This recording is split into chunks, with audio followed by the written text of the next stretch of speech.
Our next chapter sees the showcase spotlight shine on an area in which the family built their legacy: tag team wrestling. Starting with the Wild Samoans, Afa and Sika, all the way through to more recent champions like the Usos or Tama Tonga and Tonga Loa. This dynasty has always excelled in tag team competition, consistently showing an ability to dominate the division with a wide variety of looks. And the first team that we will look at, accompanied to the ring by Afa himself. Fatu and Samu, the Head Shrinkers. They put the fear in people's hearts. That's what the Head Shrinkers did back in the day. Second to none in that ring. You know, hard-nosed, battle-tested. They went for it every single night. More astute fans may also know that early in their journeys, Samu and Fatu were managed by me, Paul Heyman, then known as Paul E.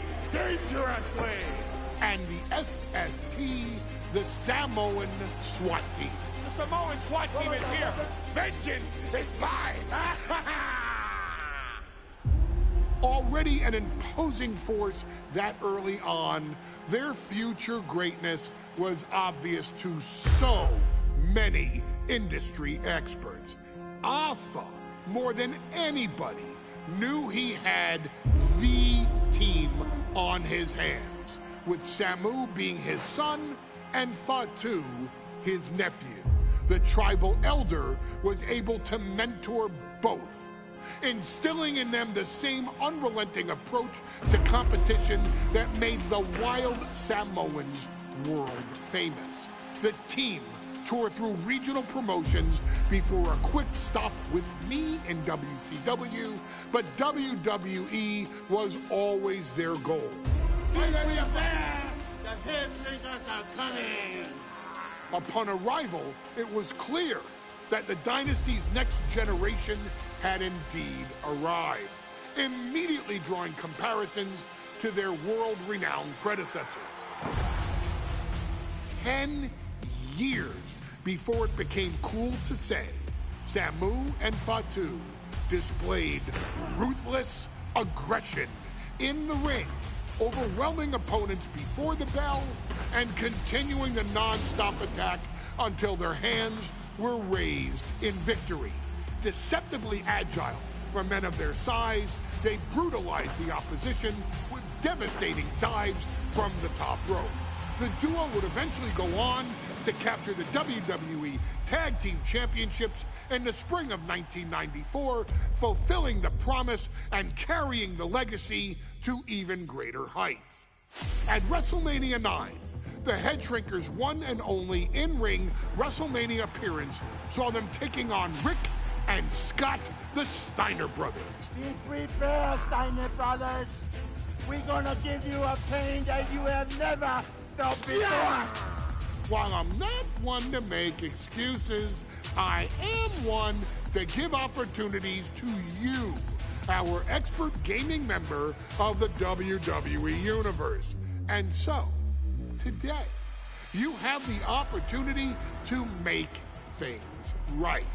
WrestleMania 9, Las Vegas, Nevada. The Steiners performed at a near-perfect level that day, able to find every reversal and in the chaos emerge victorious. We are asking you to fix that, stop them in their tracks, and get the Head Shrinkers that WrestleMania victory you and I both know they deserve. But if you're not careful, you're going to find yourself reliving the very same memories that have haunted Samu and Fatu for years. Steiner lines, suplexes, Frankensteiners that will all bring your evening to a vicious, miserable end.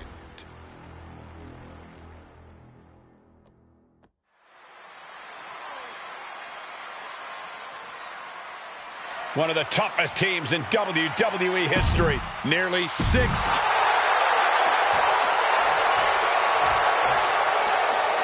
The Steiner brothers getting a tremendous ovation here in their first WrestleMania. And we'll see if they can carry on Michigan's winning ways. And their opponents, at a combined weight of 531 pounds, Rick and Scott, the Steiner Brothers. The Steiner brothers are one of the most promising tag teams we've ever seen in WWE. But Samu and Fatu are looking to stomp out any of that promise right here at WrestleMania. Let me warn the WWE Universe right now. This is going to be...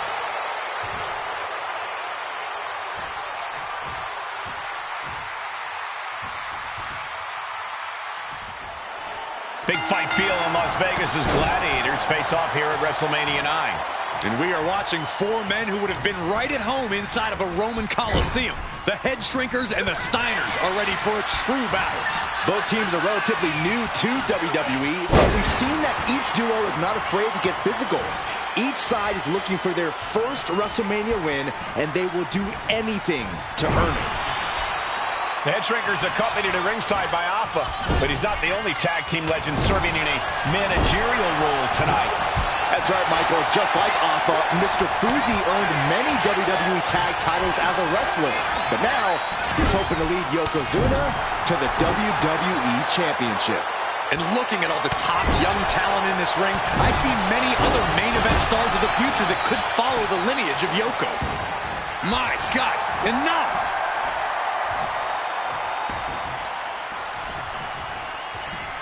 Ouch. Oh, and he stops that offense. Back and forth, counter after counter. I've seen Samu and Fatu headbutt each other during matches. If they do that to their own flesh and blood, who knows what they'll do to the Steiners? It's just a byproduct of the brutal take-no-prisoners offense of the Head Shrinkers, Byron. These guys will bite, scratch, and claw their way to a win. Rulebook be damned. And with Rick and Scott coming from an amateur collegiate background, they might be a bit more hesitant to bend the rules. Hopefully the Steiners can adapt and fast. Samu and Fatu, already some success in the tag division tonight, could really be their coming out party. Well, they certainly have a tradition to uphold, Cole. The man in their corner, Alpha, has held the WWE tag titles on 3 occasions, and he's primed to bring the Head Shrinkers to the top as well. And now placed in the corner. But double team headbutt. Wow. When you see a unit as aligned as they are, it's really incredible.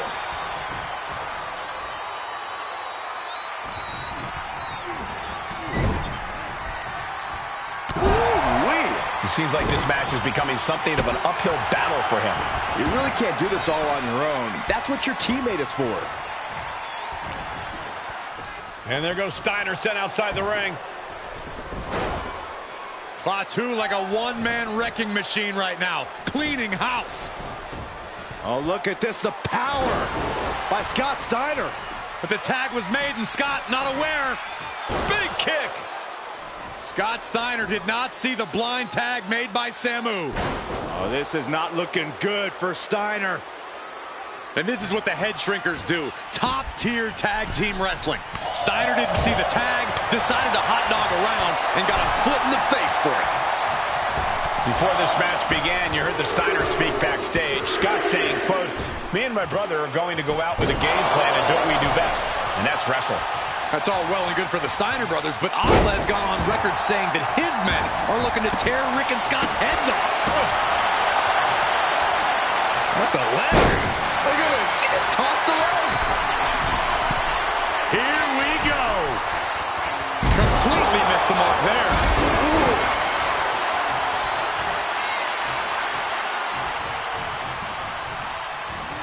Placed him in the corner here.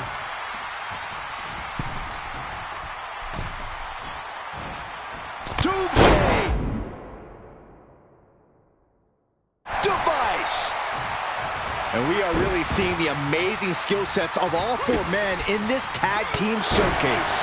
Well, we already knew about the brawling of the head shrinkers and the grappling of the Steiners, but men as big as these four behemoths should not be able to fly around the ring like they have thus far.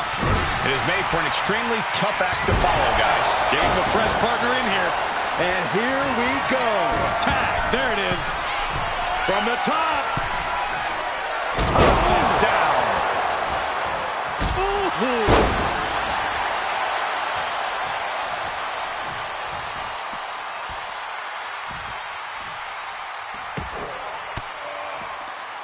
Scott gets waylaid.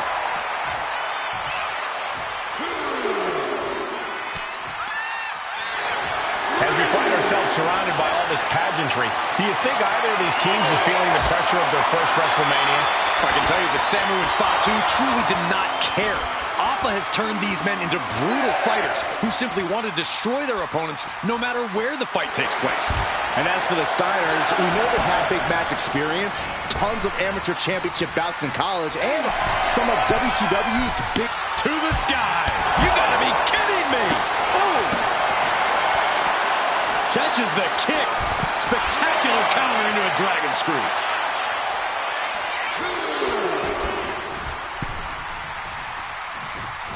Oh, what a clothesline. Oh, man. And a kick. Clothesline. So effective. He's looking to go high risk from the top rope. Perched up top. Diving knee drop.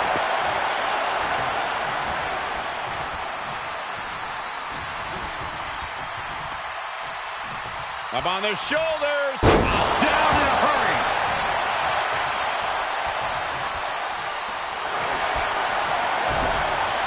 Oh, what a quick answer.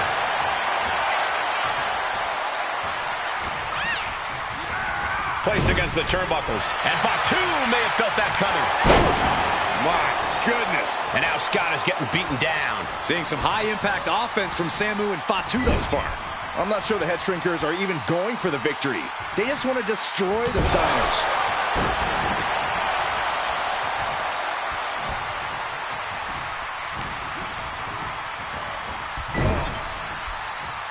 Oof! Counter. He knew just what to do.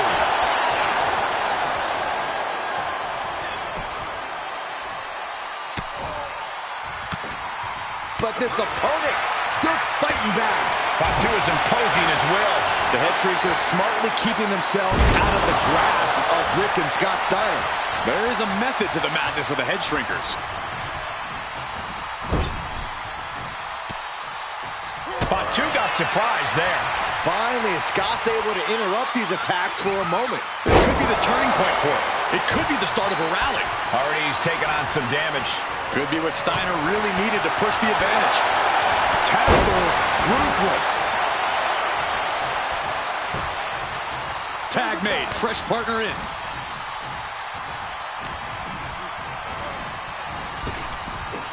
Big back body drop.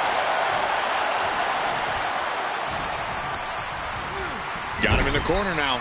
Big splash in the corner.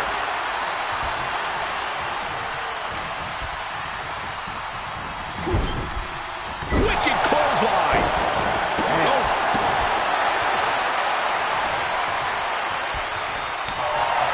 Clothesline. Good Lord. So effective.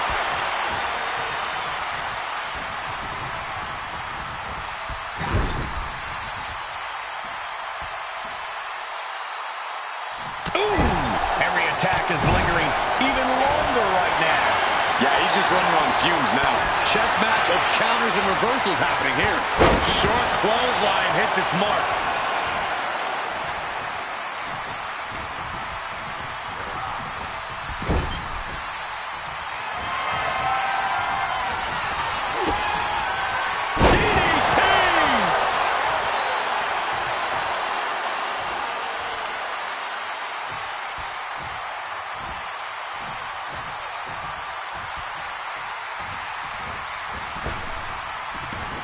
Eludes.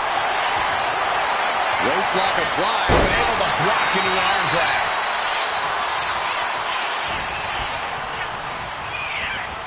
Propped up up in the corner. Oh, God.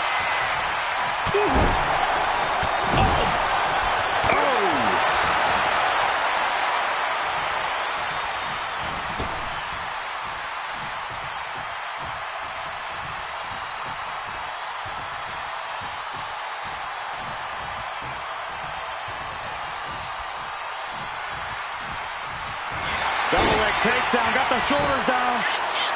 Able to turn it into a cover of their own. He's already done so much damage. What else could he want to do?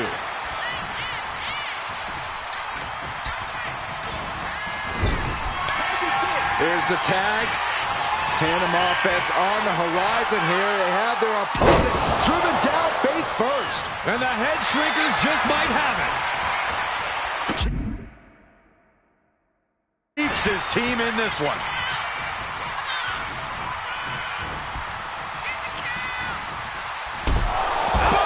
Salo has the shoulders down. This could be it. And the Head Shrinkers get the win. Here are your winners, Samu and Fatu, the Head Shrinkers. And what a huge win for the Head Shrinkers tonight. Samu and Fatu making their family proud and proving themselves as top contenders in the tag division.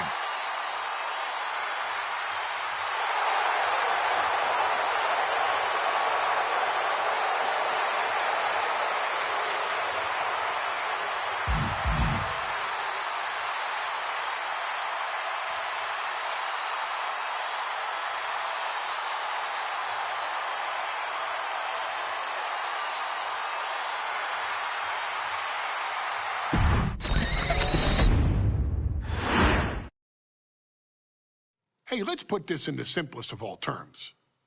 Dwayne "The Rock" Johnson is the biggest celebrity on the face of the planet today. Now, whether he's a blue chipper, the people's champion, or as we know him right now, the final boss, The Rock has always commanded all of the attention in the arena since the very first moment he made his WWE debut at the 1996 Survivor Series. Born into this business, The Rock would become WWE's first ever third-generation superstar, following in the footsteps of his father and grandfather.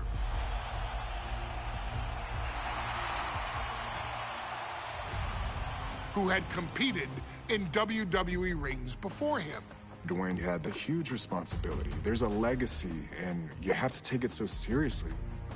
Even with incredibly high expectations, the Great One surpassed them all, along with the usual achievements if your name is The Rock: 2 Intercontinental Championships, 5 Tag Team Championships, 8 WWE Heavyweight Championships, a Royal Rumble victory, not even to forget the fact that The Rock once led an entire nation. The Rock has one of the more noteworthy feats in WWE history, earning WrestleMania victories over Hulk Hogan, Stone Cold Steve Austin, and John Cena. Each of these men are known as the faces of their respective era. Each of these men found out what happens when you go one-on-one. Oh, you know the rest. Of course, The Rock rivaled Stone Cold Steve Austin's popularity during the vaunted Attitude Era, tearing opponents down with rock bottoms and people's elbows while tearing them apart on the mic with cutting one-liners and catchphrases that are still recited to this day. If you smell, know your role and shut your mouth. He ended CM Punk's 434-day title reign as WWE Champion at the 2013 Royal Rumble as well, after having only competed twice over the previous 9 years, displaying the always-ready mentality and physical conditioning on which he has built his global brand. But you don't need me to rattle off The Rock's resume to you, now do you? Of course not. The man is an occasion unto himself. He has headlined the biggest events against WWE's most iconic superstars and has always found a way to, how does he put it? Layeth the smackdown on some jabroni's candy ass. I couldn't have said it better myself, although I think I may have just done that. But indeed, he has. On a Thursday night in February of 1997, The Rock, still known as Rocky Maivia, would find himself challenging for the WWE Intercontinental Championship. Only a few months into his tenure, he would be matched up against a face that would ultimately become one of his most familiar and hated rivals, Triple H, Hunter Hearst Helmsley. Seemingly overmatched by a more seasoned opponent, a youthful Rock would demonstrate all the traits that have come to define him in the years since. Tenacity, high IQ, and that legendary Samoan strength to ultimately surprise Helmsley and kick off the first championship reign for Rocky Maivia. It would be the first step of a journey that has ultimately led The Rock into the pantheon of WWE's elite. So now it's all in your hands. It's up to you to showcase the undying drive that makes The Rock the hardest worker in the room to deliver a shocking upset against the Greenwich snob himself. Guide The Rock to victory over Triple H at a very special Thursday, Raw Thursday, to give the first jolts to what would become the most electrifying career in sports entertainment.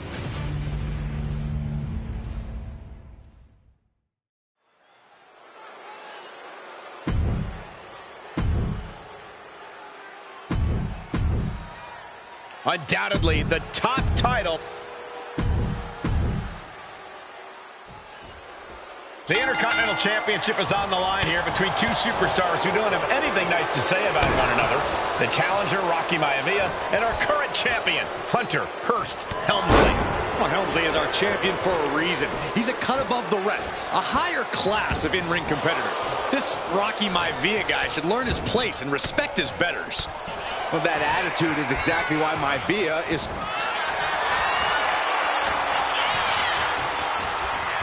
Vintage move here. The Cobra Clutch. Elbows trying to free himself, and he escapes.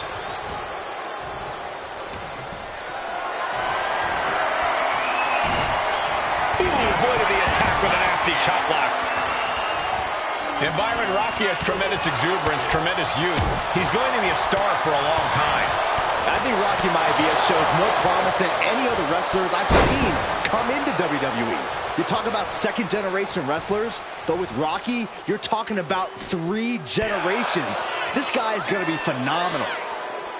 If Rocky Maivia is going to take down the more polished and experienced Hunter Hearst Helmsley, he's going to have to do it with unrelenting energy. Rocky has to keep coming at the champion with big attacks until Helmsley collapses under the onslaught.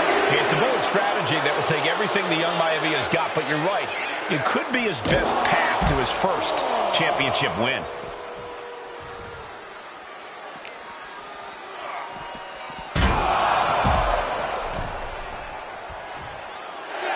He is getting rid of the turnbuckle pad. Don't say that too loud, Saxon. He might get caught. He doesn't have much time to get back in the ring. And enters back into the ring. He gets back in right before the count. Before this match, I was talking to Helmsley, and he said he can beat the snot out of this Maivia kid in less than 10 minutes. In fact, he was showing me on his watch. Did you know he has a timepiece that costs $20,000? Confident words from Hunter Hearst Helmsley. Not sure how relevant his timepiece is to this match, though, Corey. It isn't relevant. I just wanted to share an example of how far ahead in the game of life Helmsley is. Oh, brother. Rolling into a monkey flip. Just got thrown around like a sack of you-know-what. And Rocky is delivering solid damage, but needs to remember to get Helmsley in the ring. The title can't be won outside of the squared circle. Oh. And even before the bell rang tonight, I think Hunter Hearst Helmsley has been trying to frustrate Rocky. He's trying to say, hey, young fella, we're going to do things at my pace, not yours. Rocky, the 6'5", around 270-pound stud, just has to keep his cool. Don't take any unnecessary chances against a cagey competitor the caliber of our Intercontinental Champion. Maivia way up high. Perched up top. A diving knee drop. Smothering offense now from Rocky. The power of Rocky Maivia is too much for Helmsley right now. Maivia took to the sky and executed that high risk perfectly. I don't think Helmsley had that scouted at all. Deeper into this match now, and I think it's Helmsley who's reaching. Up and just breaking down the opponent. Oh, we headed towards a title change. And Rocky is revving this crowd up. And that'll put an abrupt end to his little one-man show.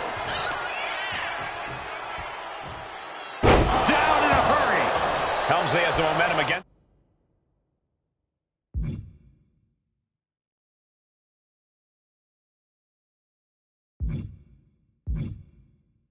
Him here. Maivia keeps bringing the energy and Hunter whipped into the corner, nobody home. Rocky hit hard. And now Hunter looks to take over this match. Helmsley muscling Maivia up to the top turnbuckle in a big right hand. Helmsley with something big in mind here for his challenger tonight.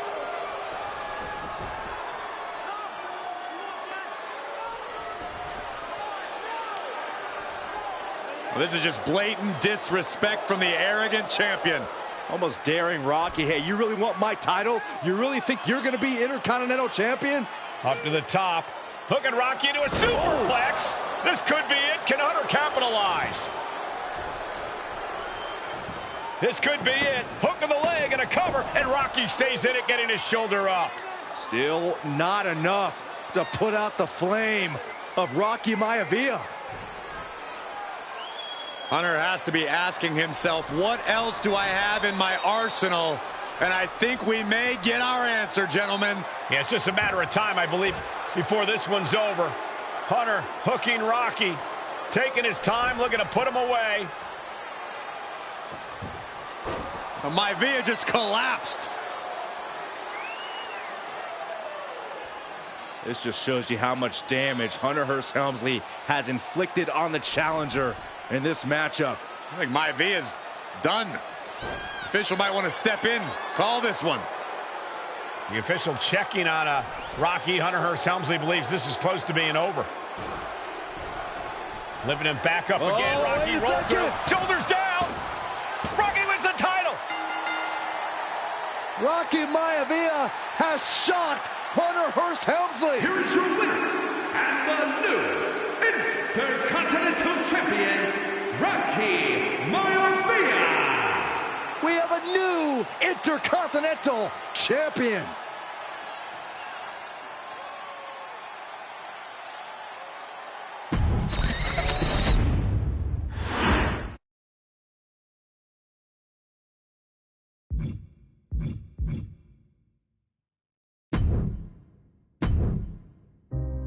Our next chapter.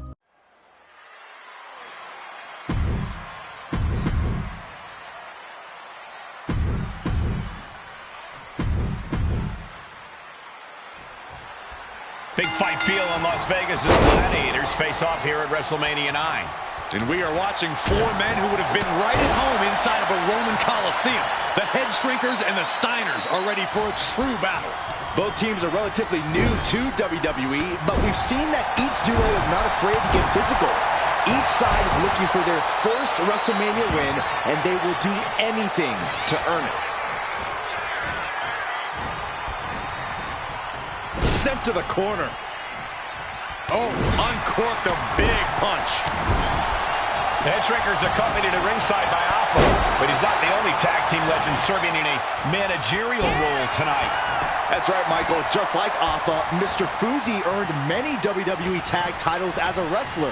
But now, he's hoping to lead Yokozuna to the WWE Championship.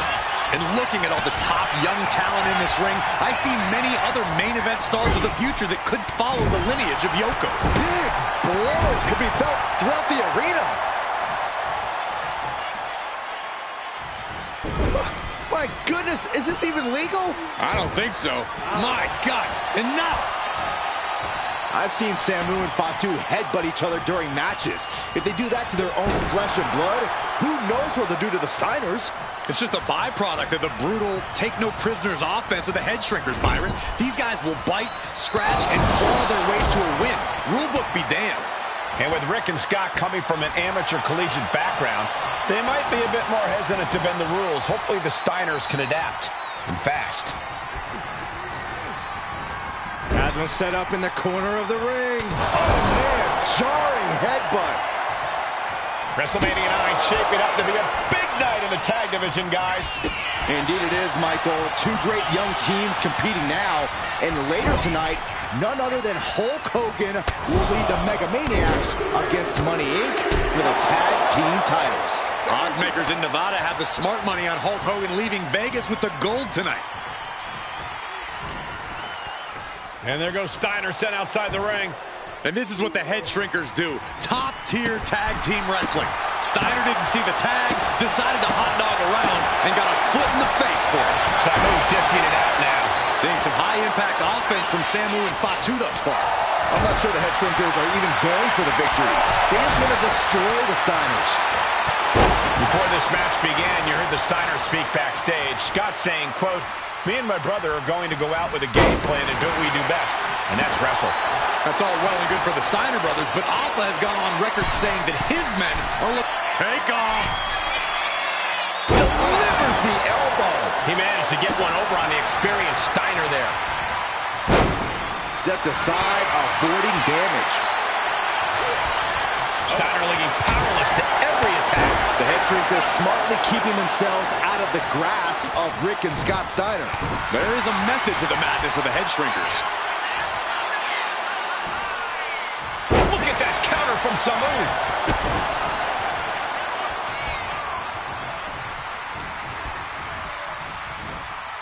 Goes into the corner. Here's the tag. Tandem offense on the horizon here. They have their opponent driven down face first. And the Head Shrinkers.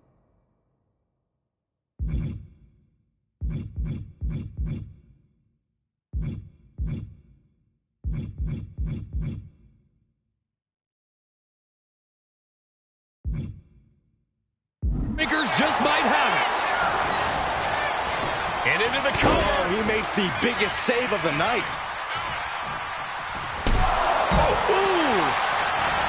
Ooh, got caught with a punch to the face. Turns it around. He's eyeing the 3 count here.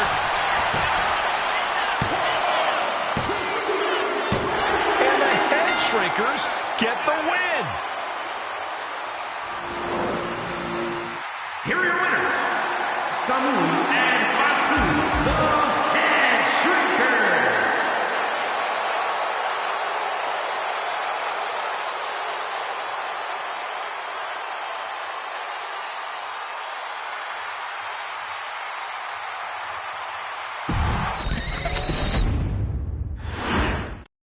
WrestleMania 9 rolling on with a potential show-stealing match, guys. Two very hungry tag teams facing off. Indeed, Michael, the Head Shrinkers and Steiner brothers are both new to the tag division in WWE, but both teams are off to an amazing start so far. You have to imagine whichever team wins this high-profile fight becomes an instant top contender for the tag team championship. And with two teams this physical on such a big stage, it is indeed going to be a fight. Samu and Fatu, already some success in the tag division tonight, could really be their coming out party.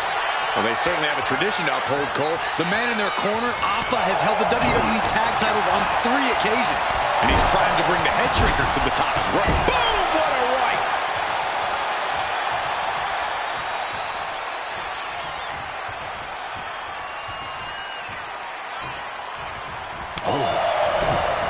Samu gets stymied.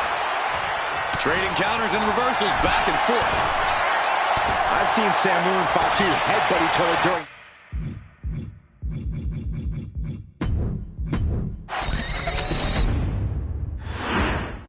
Big fight feel in Las Vegas as Gladiators face off here at WrestleMania 9. And we are watching four men who would have been right at home inside of a Roman Coliseum. The Head Shrinkers and the Steiners are ready for a true battle. Both teams are relatively new to WWE, but we've seen that each duo is not afraid to get physical. Each side is looking for their first WrestleMania win, and they will do anything to earn it. The Head Shrinkers and Steiners are two of the brightest young teams in WWE. But take it over! Going for the win here. Pulls it over, versus it. Shoulders down.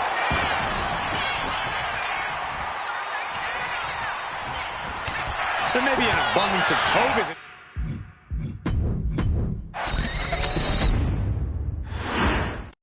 Big fight feel in Las Vegas as Gladiators face off here at WrestleMania 9.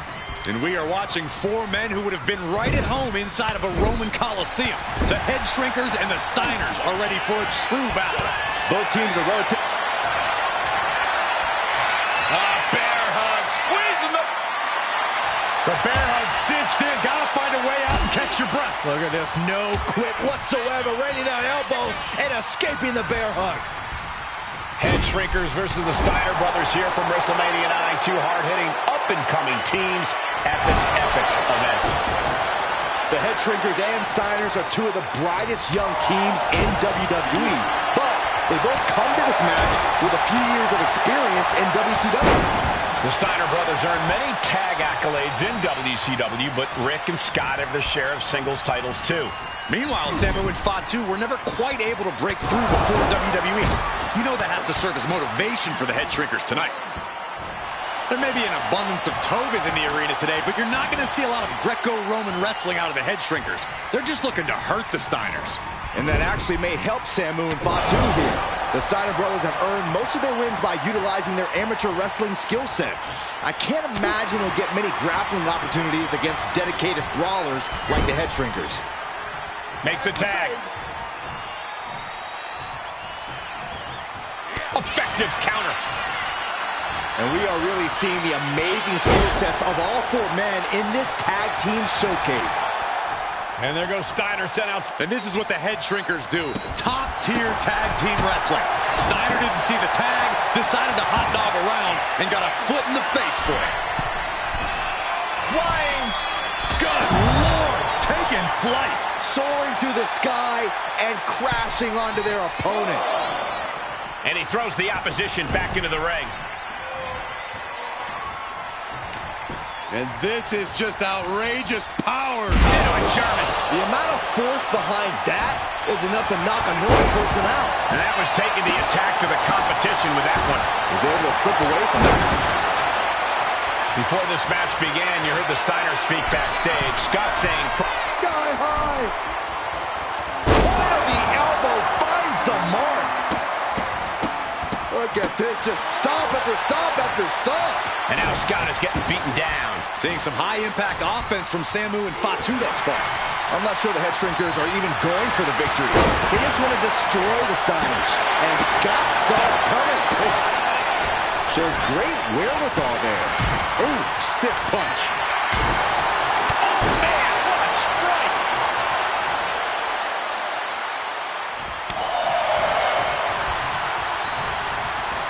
He puts him into the corner. Tag. Double team coming. Oh, face first. And the Head Shrinkers just might have it. Oh, pin. This might be the end of Steiner's night. Oh, and he kicked out at two. Don't turn out the lights just yet. And just in time, he gets out of there. A complete stalemate of reversals here. Neither one giving an inch. Looking to get airborne here. From the top. Oh, an elbow drop. Oh, it's a piercing elbow.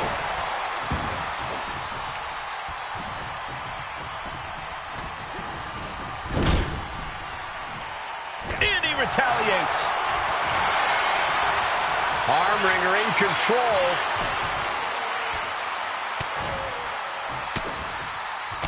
Ooh, and a shot to the body and another. Clothesline. Boom. He wants to end this for the win. And the Head Shrinkers get the win. Here are your winners.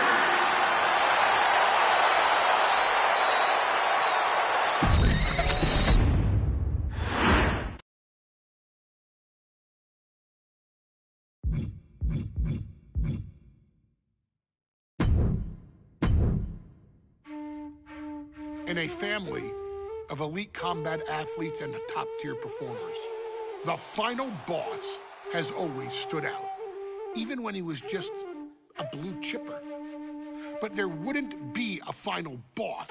There wouldn't even be a bloodline if it wasn't for The Rock's grandfather, the High Chief Peter Maivia. You can think of him as the first boss. Predecessor to the tribal chief. He is one of, if not the foundation for our family. The Anoa'i Fatu Maivia wrestling dynasty. I don't think there's anybody more responsible for what's going on now than the High Chief himself. Peter Maivia isn't simply one of the two principals behind the Sacred Blood Bond. He's also an incredibly decorated professional wrestler who traveled the world and won titles everywhere he went. New Zealand, Japan, Europe, and here in the United States, where he enjoyed especially successful runs in Hawaii and California. Maivia would eventually find his way to WWE, engaging in legendary battles with the likes of superstar Billy Graham.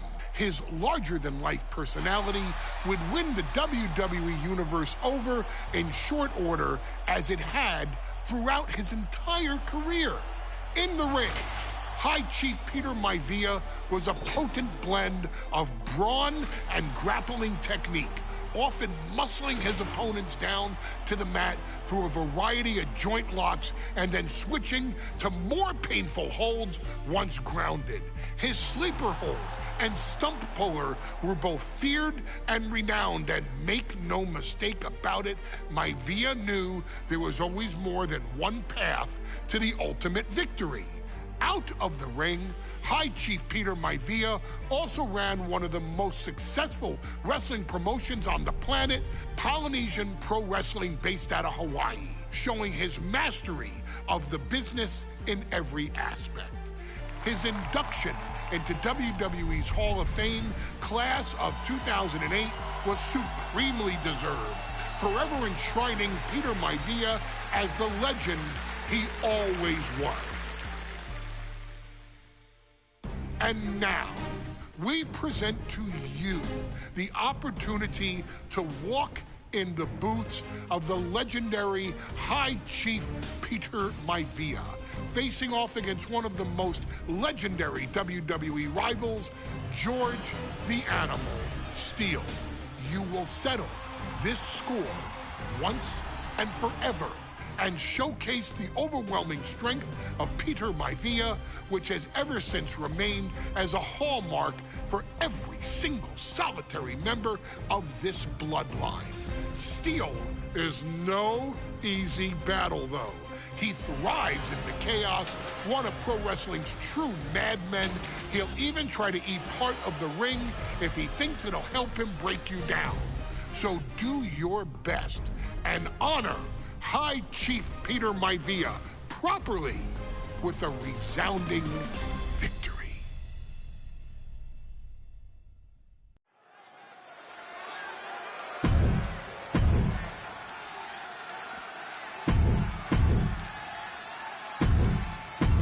High Chief Peter Maivia taking on George the Animal Steele in a steel cage match. Quite a heated history between these two guys. Yeah, Michael, and I think it's because Maivia is one of the few superstars brave enough to take on the animal. Most of their contests have ended in countouts or disqualifications. Thanks to the cage, we'll get a decisive victory in this one. Well, that really depends on if a cage can even contain them. The High Chief Peter Maivia really making a name for himself at WWE, but he's had plenty of experience on the way up. Plenty of championships on the West Coast, but he's made the biggest splash in Hawaii, where he earned multiple tag team titles. Oh yeah, Maivia is a huge celebrity on the islands. In fact, I've heard some consider him the personification of Maui. Oh my!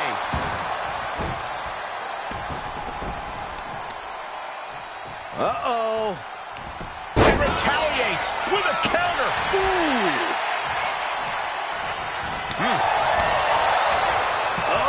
Headbutt. George beats him to the punch.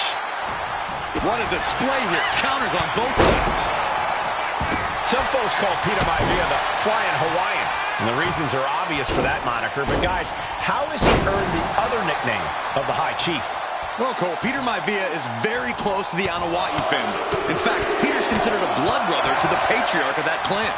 When you add on the fact that Maivia was born and raised in Samoa, you can see the great pride he has for that land and its people in the tribal ink that covers his body. Two very opposing styles in every sense of the word, Corey. High Chief Maivia is a much more physically gifted and talented athlete in the ring than Steel. What's it going to take for the... nothing fancy here. Taste and victory. Reverses the pin. Shoulders down. And what's this? Why did he do that? What's going on? What a shot. When a man like Peter Maivia signs up for a match with the animal, he doesn't know what to expect, just to expect anything in the world. Peter Maivia knows full well that he's in for some unusual treatment tonight. In fact, Steel often has trouble finding opponents due to his erratic nature. But when it comes to competition, the High Chief wants to prove he's worthy of that name. Peter Maivia will take on any competitor, no matter the difficulty. Boom! Maivia just dominated the animal with that one. Just punishing their opponent. Maivia overwhelming his opponent here. And you can see Steel is struggling to weather the storm of the High Chief. Proof these superstars have set up for a second time. Backbreaker, good grief. Maivia can taste it now. That kick will stop you in your tracks. The animal may be wounded prey at this point. The High Chief closing in on a successful hunt. Right in the mouth, relentless. Right in the face. My God. Punch lands. Uh-oh. Going up the wall, the steel cage. Now. Taking flight. And he continues to take relentless offense here. Yeah, Maivia has really figured the animal out here. Dragon screw. And Steel isn't looking helpless anymore. This could be his chance to rally.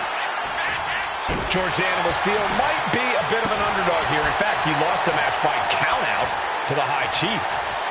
And Steel's, here comes another one. Now that'll do some serious damage. No way Steel's coming back from that. Turns that in his favor. And he isn't looking helpless anymore. But George has to push now while the window's open. Took him out the knee. Peter Maivia now with the upper hand. Steel now just trying to survive.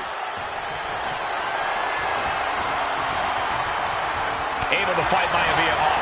Opportunity now for him to capture some momentum. That might have been the decisive moment he was looking for in this. This is disgusting. George the Animal Steel is not a wrestler by any stretch of the imagination, guys. He's a true brawler. And he might be the best brawler in WWE, Michael. There is no shortage of fight in the animal. But you know who might be a better brawler, guys? The High Chief Peter Maivia. When you consider that Maivia is also an excellent high flyer and a great technician, well, you can see why the High Chief is the favorite in this match, even with the steel cage stipulation. And it seems like his head might be the target here. Ooh!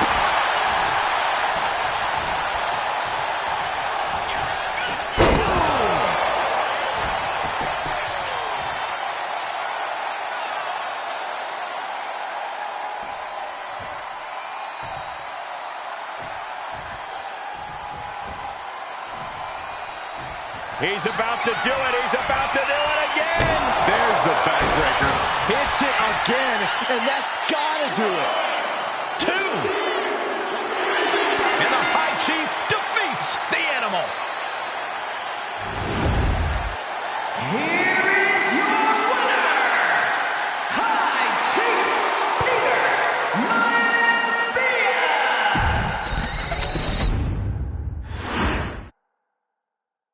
She's not like most girls. She's also not like most WWE superstars.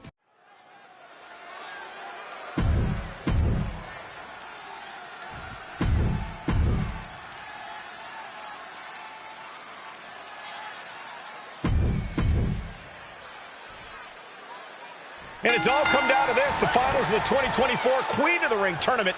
Jax, Valkyria, and Nia now misses wildly. Lyra goes up over the top. Lyra has the advantage. She has Nia reeling. But Lyra can't win Queen of the Ring with Jax on the outside. This match has to end in the ring.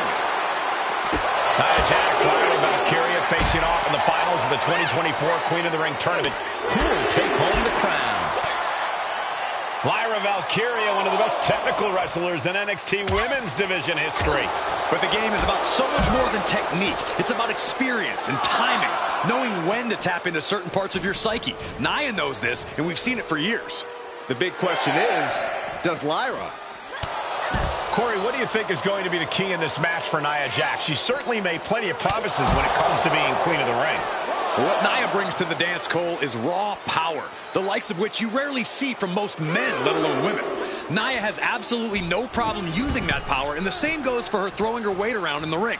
Lyra Valkyria might just learn that the hard way tonight. And she's set right into that corner. Gosh! Many in the WWE Universe getting their first look at Lyra Valkyria. She's only had 3 main roster matches so far, and they were all in this tournament.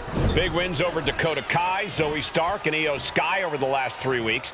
That's an extremely impressive start for Lyra. Wow! Undefeated for 3 weeks? When Nia Jax joined the main roster, she didn't lose a match for over 7 months. And Jax has stayed that dominant for years. And Lyra only finds herself on the defensive. And the irresistible force is really keeping Valkyria grounded here. That was more splatter than splash.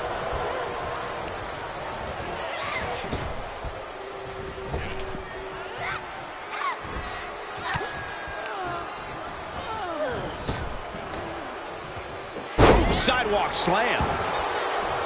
There's so many moves at Nia's disposal that she can end this match with. For Lyra, not nearly as much. Yeah, I can't imagine it'll be easy for Valkyria to pick up Nia Jax and drop her with the Nightwing. Please, let's call the move by its real name. It's a Samoan driver. You think Nia Jax doesn't have the Samoan driver scouted? Nia Jax. Uh-oh.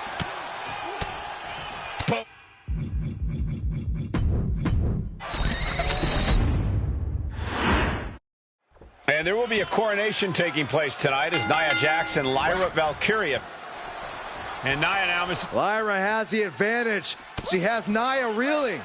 But Lyra can't win Queen of the Ring with Jax on the outside. This match has to end in the ring. Lyra says she feels alive every time she flies, and that's what Nia has to avoid tonight, keeping Lyra grounded. The woman thinks she's a bird, Cole. What do you expect? It's symbolism, Graves.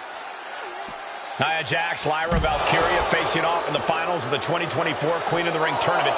Who will take home the crown? Nia is lighting up her opponent. And the irresistible force is really keeping Valkyria grounded here. If she's not careful, that's it. She'll be counted out. It looks like she wants to take this match outside.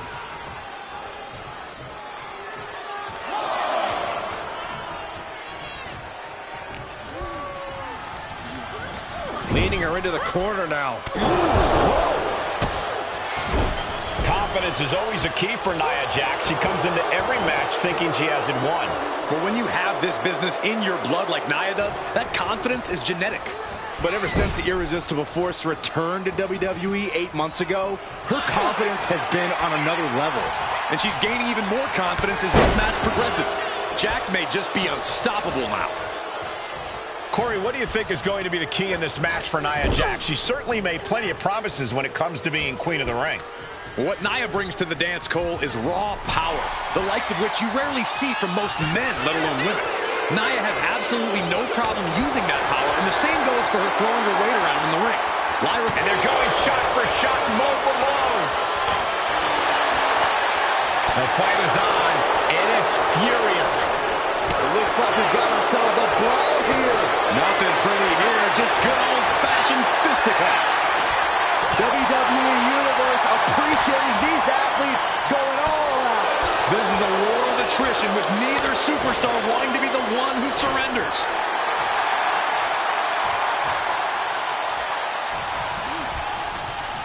Put into the corner, what could be next? And she anticipated what was coming. Many in the WWE Universe getting their first look at Lyra Valkyria. She's only had 3 main roster matches so far, and they were all in this tournament. Big wins over Dakota Kai, Zoe Stark, and Io Sky over the last 3 weeks. That's an extremely impressive start for Lyra. Wow, undefeated for 3 weeks? When Nia Jax joined the main roster, she didn't lose a match for over 7 months, and Jax has stayed that dominant for years. Golly, Nia is just cornering Valkyria. Jax abusing Lyra, showing no mercy. I think it's a preview of what kind of queen Nia Jax would be. The kind of queen that will happily send victims to the guillotine. Great power, crashing down. Samoan drop.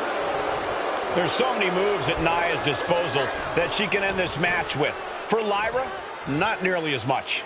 Yeah, I can't imagine it'll be easy for Valkyria to pick up Nia Jax and drop her with the Nightwing. Please, let's call the move by its real name. It's a Samoan driver. You think Nia Jax doesn't have the Samoan driver scouted? Oh, my Lord! Nia Jax is doing whatever she wants. Each Samoan drop driving all of the air out of Lyra Valkyria. Throws her back in from ringside. Clothesline. And Lyra only finds herself on the defensive. Yeah, Nia is just buzzing right through Lyra here. What a sidewalk slam. And it appears that the crown is now within reach for Jax. Well, if you didn't see things going this way, you're a fool. Oh, big mistake, and that error could be costly. Valkyria crushed in the corner by Jax. Squashing Lyra in the corner, and the beginning of the end may be near. And Nia now, with Lyra on her back, going to climb up to the second rope. This is a scary situation for Lyra. Oh, look at this. Maybe not. No way. There's no way. Oh, my. Oh, no. Good night. Annihilator. Here is your winner and the new Queen of the Ring, Nia Jax. What a victory to the brand new Queen of the Ring. Nia said she would do it, and she backed up her claims. And now the Chief Content Officer of WWE, Triple H, going to come in to congratulate Nia Jax and officially crown her the Queen of the Ring. Absolute dominance by the new queen.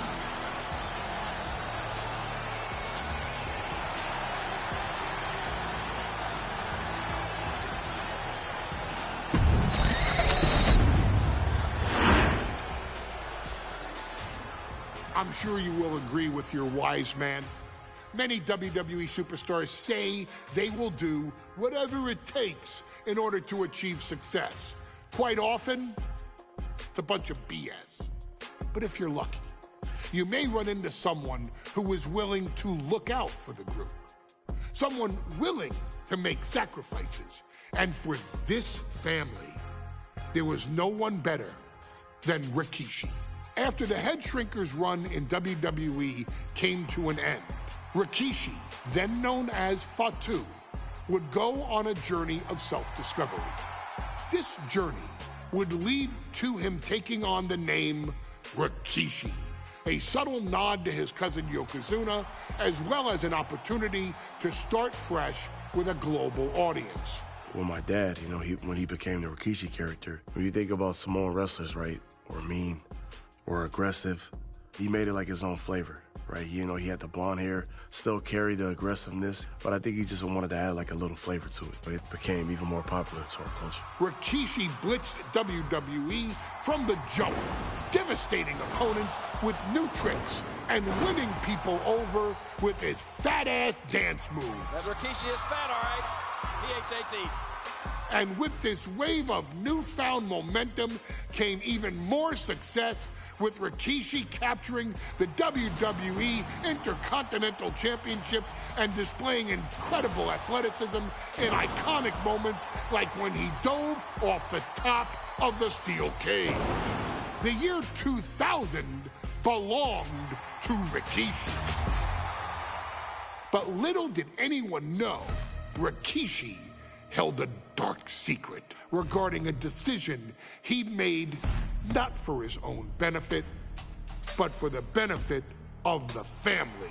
It was at the 1999 Survivor Series that Stone Cold Steve Austin was hit by a car in the arena parking lot, forcing him from the main event later that night for the WWE Championship. For nearly a year, all of WWE was consumed with figuring out who was driving that damn car and why Austin was targeted in the first place.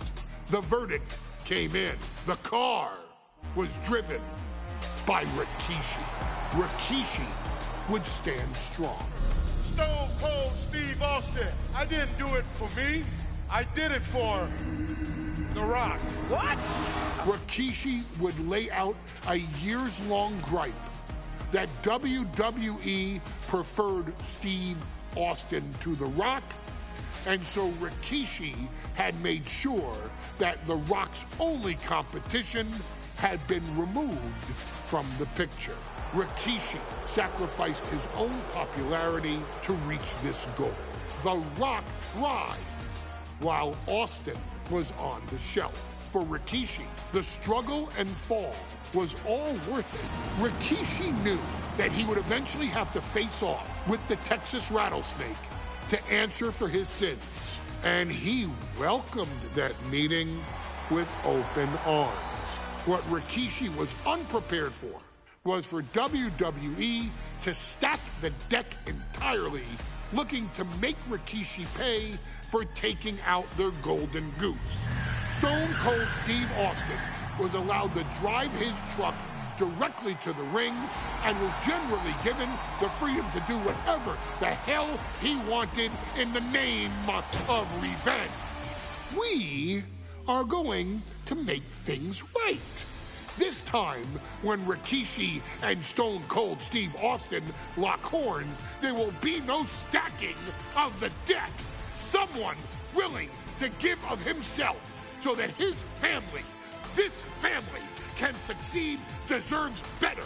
So get in there and showcase the never say die spirit that has led this family to victory time and time and time and time and time and time again.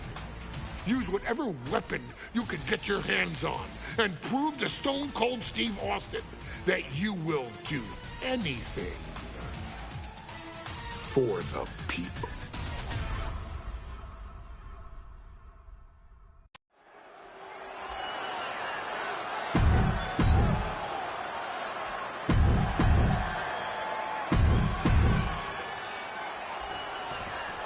We now know the sick, demented side of Rikishi. Rikishi almost cost Austin his life. Instead, he's here tonight to finish the job. Listen, Rikishi has seen members of his family be skipped over while other superstars skyrocketed to unimaginable heights. Rikishi feels it's The Rock's time, not Austin's. It's been a month of stunning revelations, all leading to the in-ring return of Soaring! All the way to the outside. Took a leap of faith and connected perfectly. This could be just what they needed. And that was a precisely measured attack. And Byron, I just cannot see any legitimate reason to run over Stone Cold like Rikishi did last Survivor Series. I mean, Austin does ruffle the feathers of a lot of people, Michael, but I don't think any of his rivals would go to this disgusting lengths that Rikishi's gone to. Gets out of the way of that one. Dominating shoulder tackle. Rikishi feeling like he has a job to finish tonight. A career and Stone Cold's to bring to an end. Devastating kick. Ooh, stinging kick.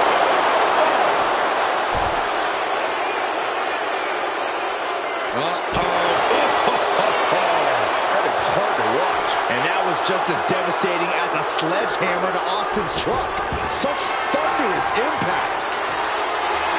He's looking to unload on his opponent with that kendo stick. He's out of the ring. What does he have in mind now? He's headed out to the ringside area.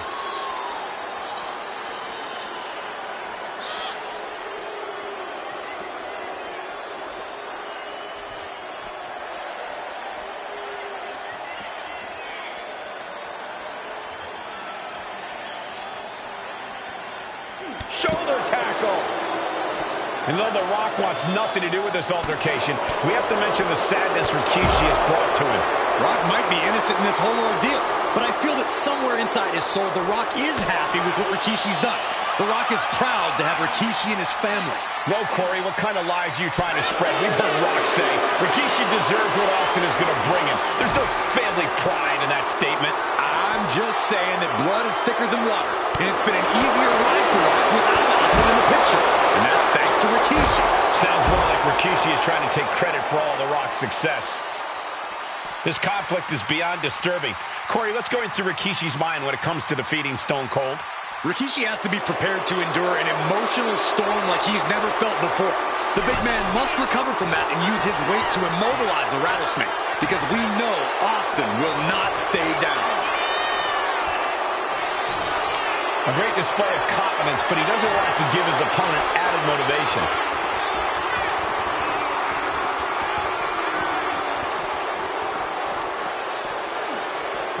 Kendo stick right to the head.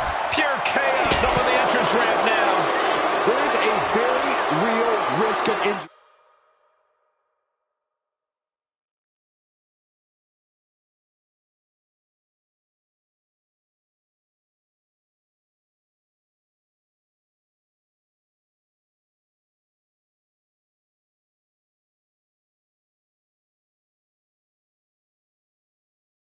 Here.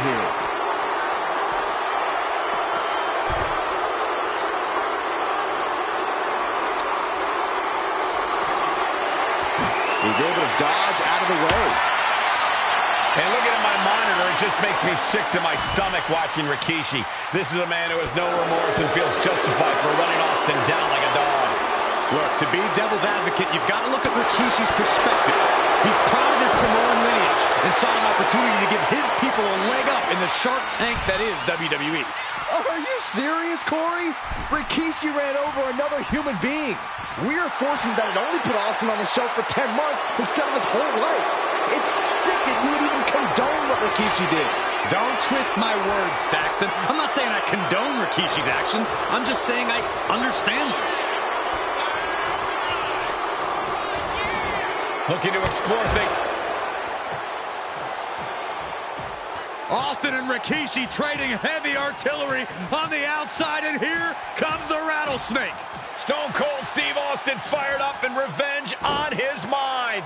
You got to think about how bad Austin has wanted this ever since Survivor Series last year. Been dying to get his hands on Rikishi. All of that venom, all of the vitriol inside of Austin being unleashed on Rikishi right now. Remember, this is no holds barred. Anything goes. Austin has Rikishi down. The Rattlesnake is red hot. And do you hear this capacity crowd? They want more from Stone Cold. All but he wants to see Rikishi get beaten down like a pile of human filth. Scary mindset for the Rattlesnake. Austin has scattered pictures of Rikishi all over his home. Said that every time he looks at Rikishi, he's looking at a dead man. Yeah, Rikishi taking that as an empty threat, thinking that Austin isn't the man he claims to be. But trust me, when Stone Cold says he has you in his crosshairs, that's no empty threat. He'll take things into the ring. Austin reminding him that Stone Cold is not someone to take lightly. Bang! Austin! Stone Cold with a stunner! Here's the Rikishi, get back up. No way! No way! They had to dig deep to break that pin. But can it be done again? How much is left after that? Anger is starting to show on the face of Austin. I think the Rattlesnake will do anything to close this out. And Rikishi evades that. There's been a lot of vitriol coming from fans towards Rikishi these past few weeks. And this Albany crowd is continuing that pattern of disdain. You think Rikishi cares about the fans, though? No, not at all. He truly believes he's done something for his family, for his people. His family's respect is the only respect he's... Incoming! Oh, my apron senton.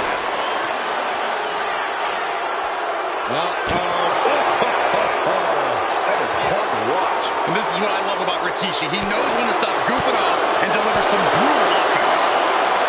Oh, right into a counter. Countering each other again and again. He's got him here. He's got him up. And And we know how despicable Rikishi has been, but to throw vinegar on the Rattlesnake's nest, Rikishi goes and destroys Austin's truck with a sledgehammer. well, hell hath no fury like a man who has his car tampered with. It's just extra motivation for every fist Austin lands in this fight. He's looking for an implement of destruction under the ring. And when he's got that chair, you know he wants to send a serious message. Bruising attack to the stomach. Rikishi finds his target with that one. Well-placed punch, ugly but effective response. Each counter leaving these competitors at a stalemate. Delivered into the barricade.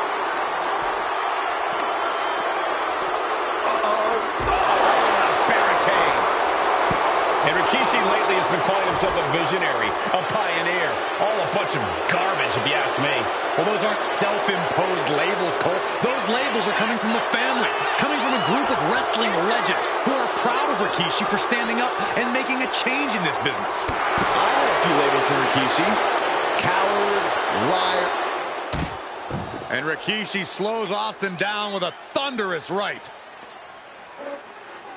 Austin's in trouble.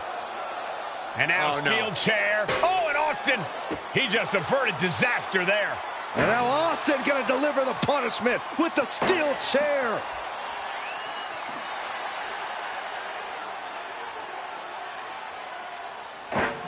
A relentless Texas Rattlesnake beating the brakes off of Rikishi with a steel chair. And again, thunderous blows by Austin. Down goes Rikishi. Austin beating the hell out of him. I know Austin has good reason to be doing all this, but he could be taking it too far at this point. I don't think the Rattlesnake has taken it far enough, Corey. Austin wants to put Rikishi's life in danger, just like Rikishi did to him. Both running FTL plants him. Nicely done. Rikishi hoisting up his opponent. Rikishi driver. Rikishi may have put the exclamation on this one. Just getting bounced off the ring post.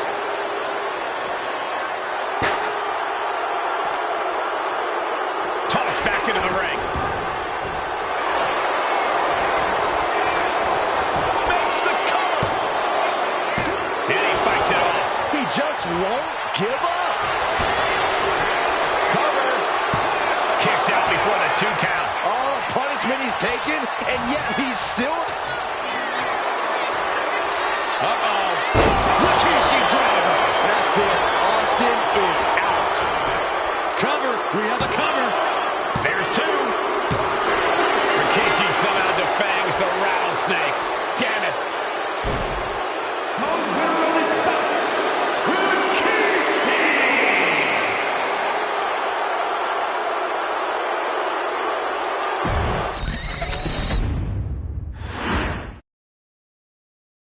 His arrival signaled impending doom.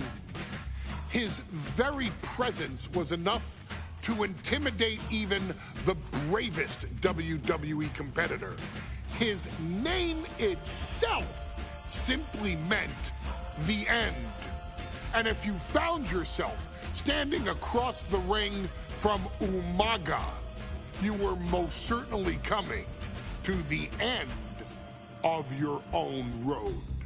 The younger brother of Rikishi, Umaga, was every bit the Samoan bulldozer that his nickname would suggest, mauling opponents with ease, relishing the chaos that he created.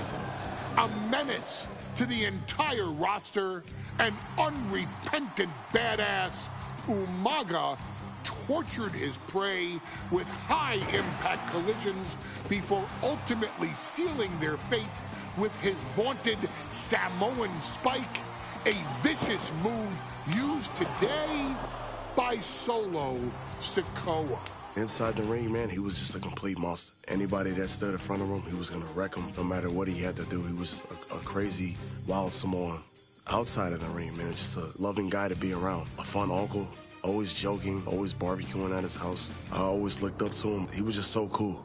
Perhaps an unheralded aspect of Umaga's game was his mastery of mental warfare. Umaga loved to present a wild, out-of-control savage, one who needed manager Armando Alejandro Estrada to handle all the details while he destroyed opponents. Umaga was the perfect definition of the word aura. A two-time intercontinental heavyweight champion, Umaga established himself as one of the purest forms of dominance to ever set foot in a WWE ring. His intense clashes with Batista, the Heartbreak Kid Shawn Michaels, and Triple H, along with WWE Championship battles against John Cena, still live on in the memories of those who were fortunate enough to watch Umaga perform. And Umaga will live in immortality through every member of this family, whether it's with a huge Samoan drop, a running bulldozer into the corner, a Samoan spike, or even a war cry in the middle of battle. Umaga is forever. I wish he was here. I know he's watching from above. So you, our beloved Us in training, are asked one simple thing here in the WWE 2K25 showcase: to defeat John Cena. You've done that in this mode before, right? Simple. It was at New Year's Revolution in 2007 that Umaga and John Cena first collided for the WWE title. Umaga appeared to be too much for Cena in the minds of many pundits. Undefeated in WWE some 9 months after his debut, and things were going very well for Umaga. Until they weren't. Umaga would see his undefeated streak end by, of all things, a damn roll-up after rushing directly into the outstretched shoes of John Cena. 1 second of luck allowed John Cena to escape the inevitable, and now it's on you to fix it. Head into that ring. Showcase Umaga's cruel brutality and get Umaga the WWE Heavyweight Championship victory that he should have gotten in the first place. I assure you, my dear friend, Armando Alejandro Estrada will make sure nothing else goes wrong if you take care of business inside the ring.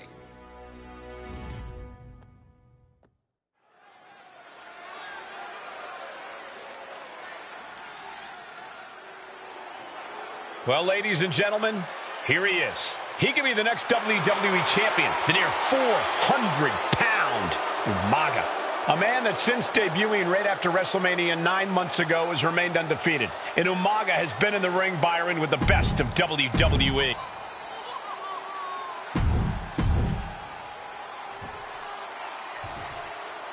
The following contest is scheduled for one fall, and it is for the WWE. Intensity on the face of the... Here we go with the WWE Championship on the line. John Cena versus the Samoan Bulldozer Umaga. Big fight feel here in this building. The undefeated Umaga has set his sights on Cena, and there's nothing left standing in his way. Umaga doesn't just want to blast off. He dodges out of danger. Hey, let's remember this event last year, Byron. New Year's Revolution has not been kind to John Cena. He lost his championship a year ago at the same event. A mental hurdle Cena needs to overcome for sure. But the past is the past. I think John has a much bigger distraction in front of him right now.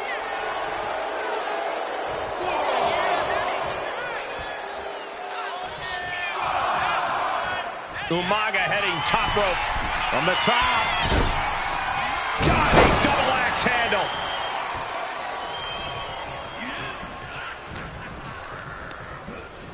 Has him in the corner, thinking of the next move.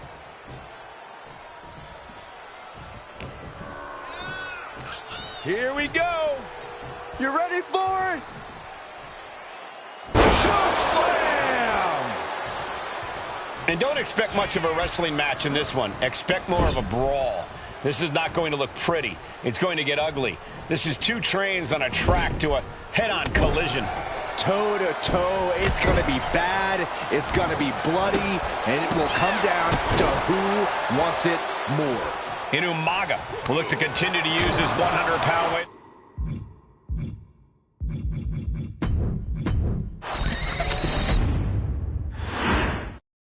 Here we go with the WWE Championship on the line. John Cena versus the Samoan Bulldozer Umaga. Big fight feel here in this building. The undefeated Umaga has set his sights on Cena, and there's no... From the apron. Whoa, what a landing. And Cena's starting to falter here. Umaga is simply overpowering John Cena right now. WWE Championship at stake. The undefeated challenger Umaga has run out of targets to beat up on and now finds John Cena in his way. And don't expect much of a wrestling match in this one. Expect more of a brawl. This is not going to look pretty. It's going to get ugly. This is two trains on a track to a head-on collision. Toe to toe, it's going to be bad, it's going to be bloody, and it will come down to who wants it more. Haymaker after haymaker. Oof. Back and forth, neither one giving up any ground. Two titans trading strikes and refusing to back down. Exhaustion setting in, and neither one of them is letting up. What impressive determination from both competitors, keeping at each other no matter what. Both absolutely drained, but both refusing to give up. Whoa, whoa, whoa, wait a second. Hoisted all the way up. Cena tonight attempting to do something no one else has been able to do. Be it HBK, Triple H, Kane, the list goes on and on. No one has been able to beat Umaga. The pin for the championship. A kick out before the referee can get to one. Gonna take a lot more than that to keep this man down. Holy time offense there. Uh-oh. Umaga with a reversal.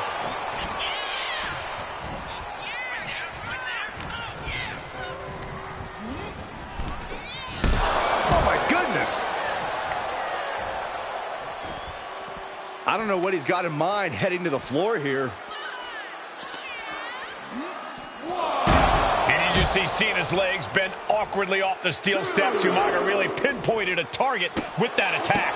I don't know if it was strategic on the part of Umaga or just a result of his rampage, but either way, taking out Cena's foundation is going to sway the power advantage into Umaga's favor now.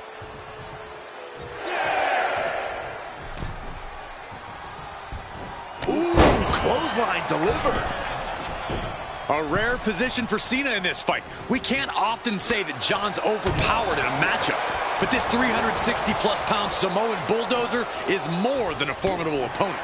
Listen, sometimes when there's a fight, you're not always going to be the biggest. You're not always going to be the strongest. And even if that is the case for Cena tonight, John Cena has never met a fight he didn't like. Cena will try to gain strength from this capacity crowd in Kansas City, but not even that may be enough to stop a rampaging Umaga.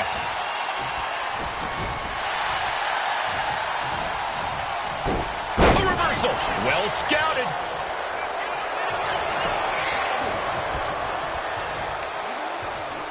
Up on the shoulders. Down in a hurry.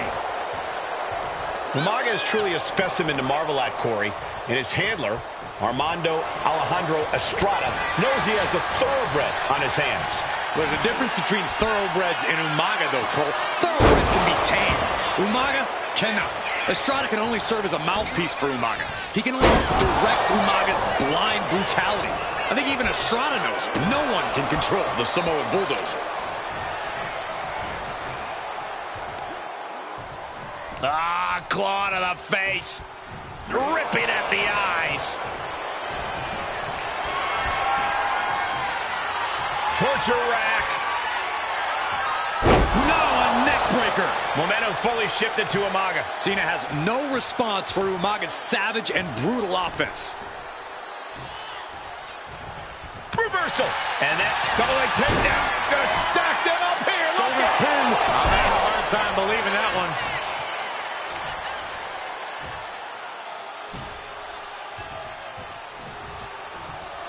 And he exits the ring. Better watch the count.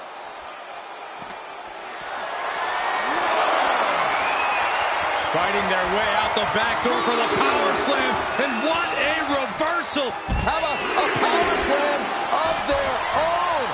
Boom. Wow. Clearly lost in the moment. He better snap out of it. Cena has no control here. Umaga continues to maintain the advantage. And with the attacks Umaga has been delivering, you have to think about internal injuries mounting on Cena now. Counters and counters. Each superstar looking dialed in. Mistake by Umaga.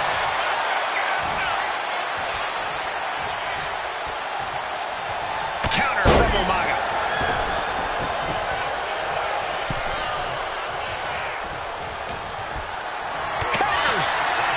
We're about to see it. Adjustment. Champ close to ending it here. Looking for the pin.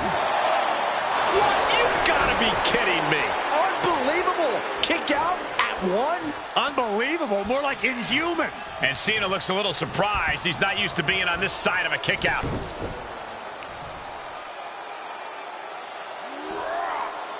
So much torque on the knee and ankle.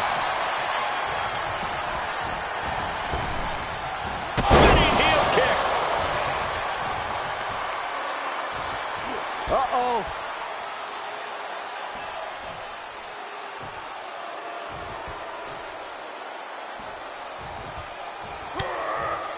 Ooh, saw it coming and hit him with a shot to the face.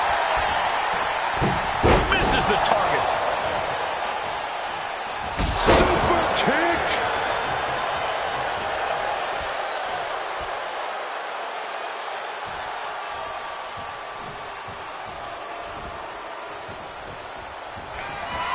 This'll do it. Umaga. Samoan spike. Can the champ recover from that? And Umaga, of course, coming from a very rich heritage. Some of the great... This'll do it. Umaga. Samoan spike. The challenger clearing a path to the title. Clawing at the opponent's face. Ripping at the eyes. Overwhelming offense now from Umaga. Cena's just trying to weather the storm.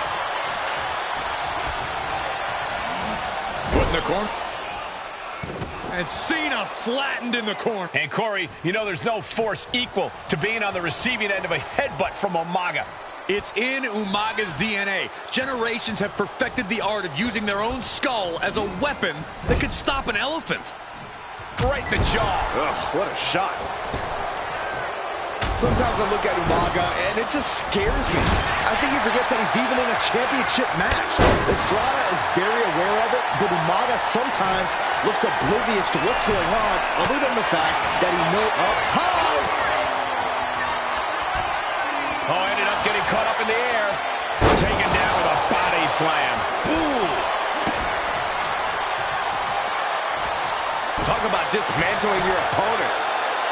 Claw in the face. Is this necessary? Ripping at the eyes. What a punch. Lots of counters from each athlete. Impenetrable defense. Ooh, nasty. Here it comes. Samoan spike. We might be moments away from crowning a new champ. Two powerhouses, a championship on the line. We knew this would be a battle. Umaga and Cena aren't giving up any ground here. And into the turnbuckle he goes.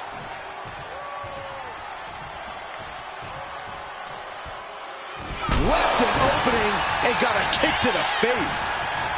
Nice takedown, stacked for the pin.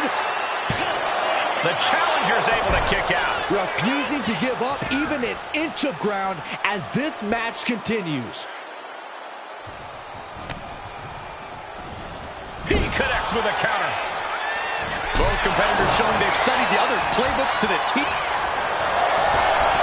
Cena ducks underneath. Couple of shoulder tackles now.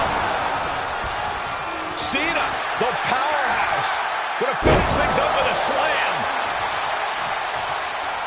Going to the top rope. What's his plan? From the top, the leader of the C-Nation. John Cena is pulling out all the stops, trying to keep Umaga down.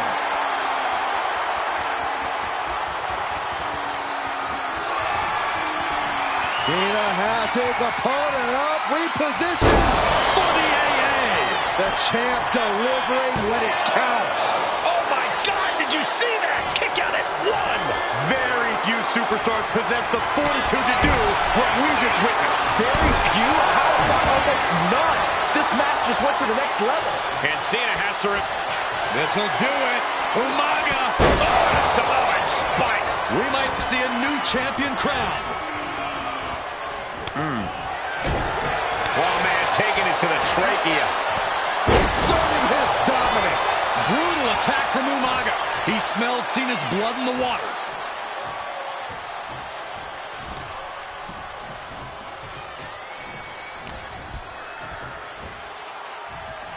Superstar setting up.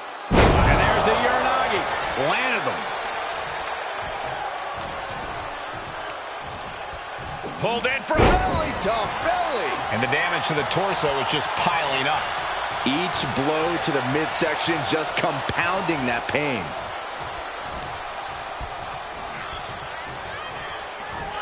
This'll do it.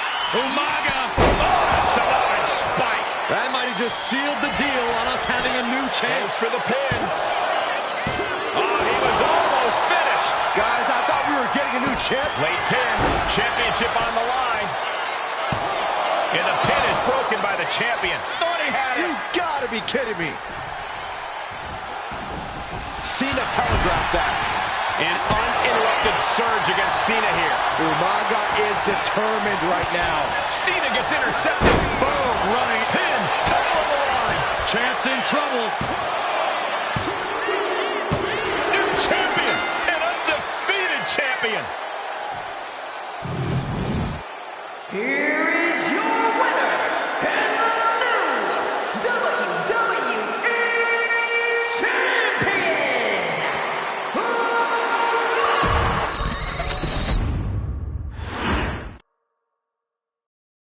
Hey, in WWE, things move really fast. If you aren't present in the moment, it can feel like a year goes by in only 2 or 3 minutes. That's why you always have to make time to make sure that you check. Hold on.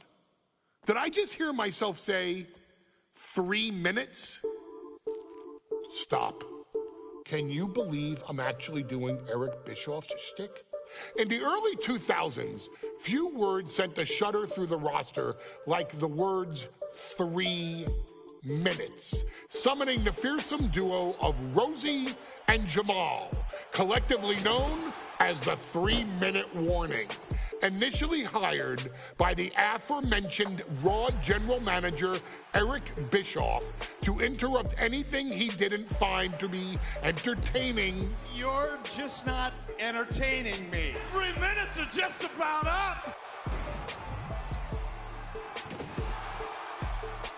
The two instantly made their mark in WWE with their complete and total decimation of anyone that was targeted. Their formula was really simple. Two bruisers with surprising quickness who took pleasure in throwing opponents all around the ring with reckless abandon. And the trail of bodies left in their wake remains a testament to their devastation. Rosie, older brother of your tribal chief, Roman Reigns, and Jamal, who would in time develop his skills further and take the name of Umaga, were about instant gratification. They treated matches like a race, seeing how much damage they could fit into the shortest time possible. The 3-minute warning with my brother and my cousin, it was just one of the coolest gimmicks of all time to me. It was catchy, you know what I mean? Like, you kind of knew what was happening. And I feel like we all remember when the 3-minute warning hit for the first time. You know, the whole Den TV area just lit up. Every match was a train wreck, as the two would use their size to overwhelm most opponents, coupling that with incredible tag team maneuvers to increase the carnage to its maximum levels. That approach, maximizing damage while minimizing time, was a 3-minute warning signature.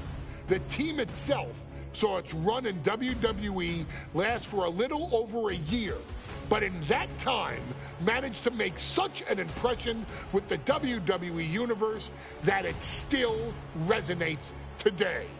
They are proof of the impact anyone can make if they capitalize on their opportunities, as 3-minute warning did every single time. It was a short-lived gimmick, but it was a really cool gimmick, and I just think it shows the versatility of, hey, if you need us to go out there and tell you a Broadway story, I'll cover 2 hours if you like. But if you need us to come out in 3 minutes to make an impact, we can do that too. But you gotta be really good to be thrown in there with the very, very best in the industry. I'm getting all pumped and proud, you know, for my brother and my cousin right now, just thinking about it. Here in the WWE 2K25 showcase, we have selected another team that embodies the same mindset in Akam and Razor, the AOP. Similar to Jamal and Rosie, these two look to inflict the most pain in the most efficient manner. Like 3-minute warning, AOP happily dispatches when summoned. Like 3-minute warning, AOP features two Goliaths who will hurl your body from pillar to post before finally bringing it all to a most painful conclusion. It's up to you in this Extreme Rules contest to beat the AOP to the punch and showcase the Wrecking Crew approach that made 3-minute warning the premier bruiser squad in all of WWE. And don't worry, we will give you more than 3 minutes to make that fact perfectly clear.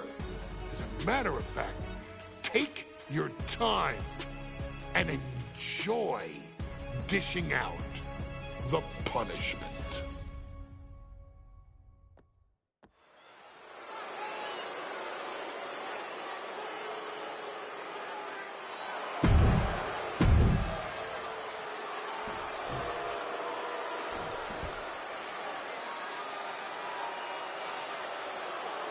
And guys, the authors of pain now have 3 minutes. Fans, and a combined win of 707.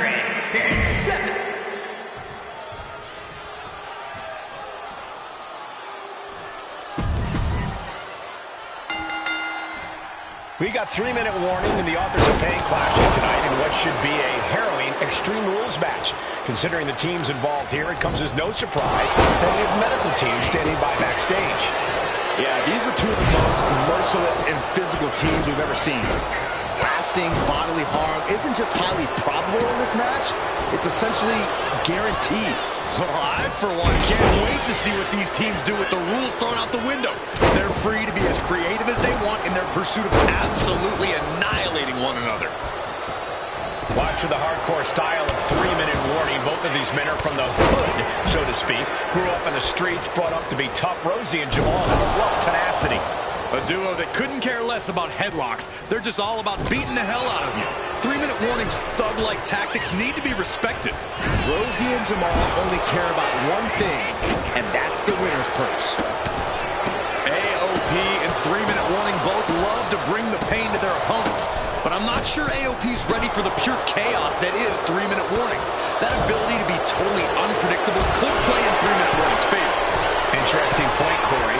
AOP likes to slowly grind their opponents into dust, but 3-minute warning are always looking for a quick, dominant win. Just look at the size of all these superstars. The ring had to be reinforced before this match. Over 1,300 combined pounds colliding. These men are so big and so thick, it's a challenge to wrap your arms around them. It's really just best to find weapons and whack away. Yeah, and there's plenty of weapons to choose from tonight. Here we go, Byron. Samoan drop. Damage is starting to take its toll on him. Yeah, Razar came prepared for this matchup. There's in the arm. I can't begin to imagine what he's got planned here, guys. Maybe it's a yard sale. And gets sent right into the corner. Turn it around with a reversal. Rosie and Jamal tell their victims that they will feel the 3-minute warning. What does that mean, Corey? Well, it means a lot of superstars will get run over by the pain train, and it's only going to feel like the longest 3 minutes of their lives. When you're as big and strong as Rosie and Jamal, that's how quickly it can be over. Taking a moment to get pumped off of this crowd's incredible energy. Lift it up. On the apron. Face first off the apron. And that blow has him wavering. Yeah, Extreme Rules matches eventually take their toll on everyone. Deconstructing the knee there. Pay special attention to Rose.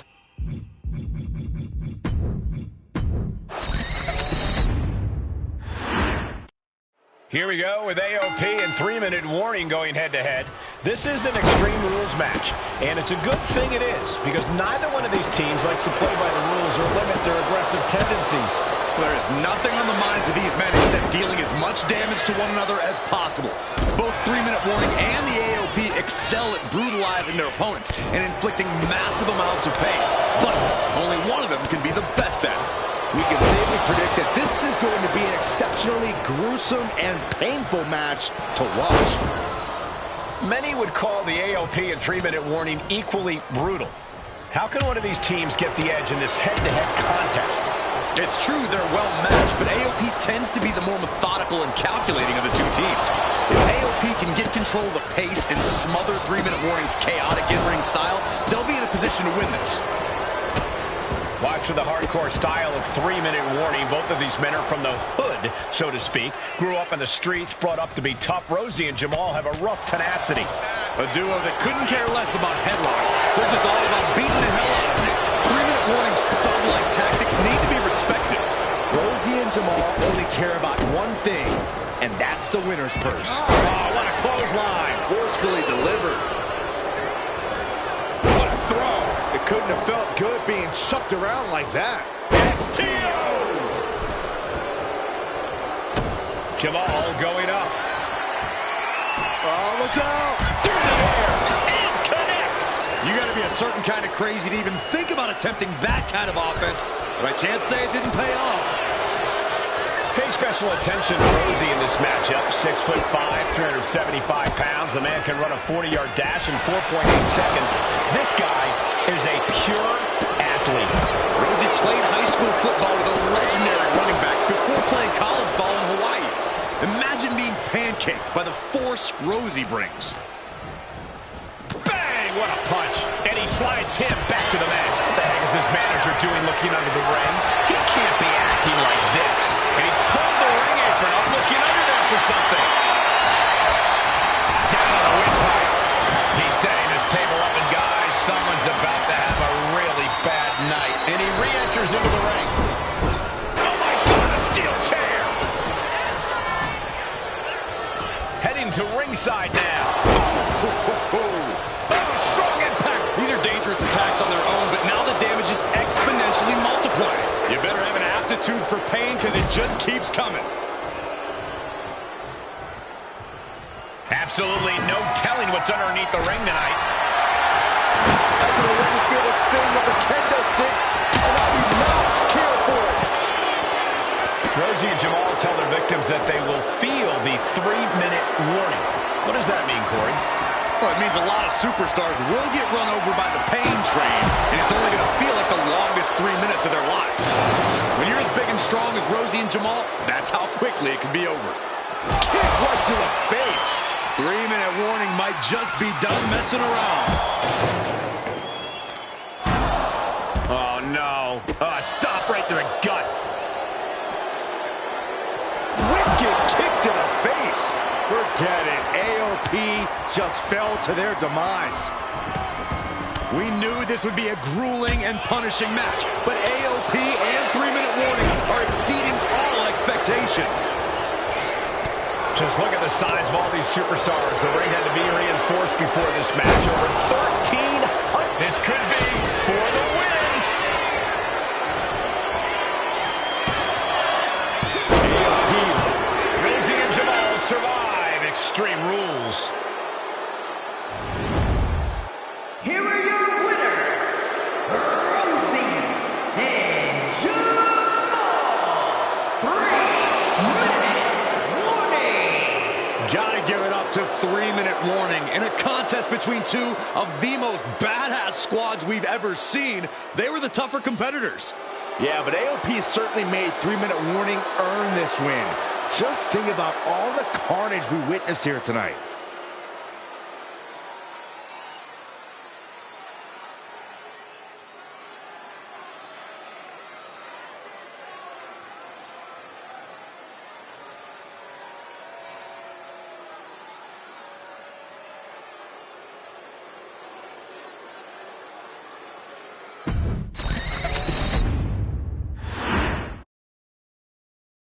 We've come to the part of the showcase where we get to talk about Tamina.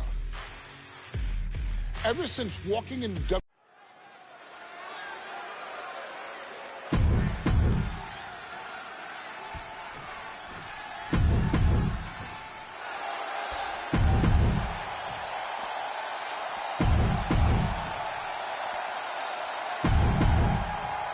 Charlotte, Becky Lynch, Tamina, Carmella, Natalya, all with a chance to make history. All with the opportunity to be called the first ever Miss Money in the Bank. The revolution that became an evolution only continues in the women's division. One of these women will climb the ladder and earn the opportunity of a lifetime. Remember, the first woman to climb the ladder and retrieve the briefcase will become the first ever Miss Money in the Bank. No countouts, no disqualifications in this match. Everybody is coming in with a different strategy, but remaining close is the key. Luck is going to play a part, but you'll increase your odds if you stay close to the ladder and close to the briefcase. 3 second-generation superstars competing in this match. Carmella, Charlotte, and Tamina. And Natalya, of course, a third-generation superstar. Women bred for these kind of moments. Any of these women will add a significant chapter to her legacy if she can become the first Miss Money in the Bank. We all know what is going through their head here. Yep, destruction, carnage, annihilation. Yeah, but they should be thinking about this coming out of their paycheck.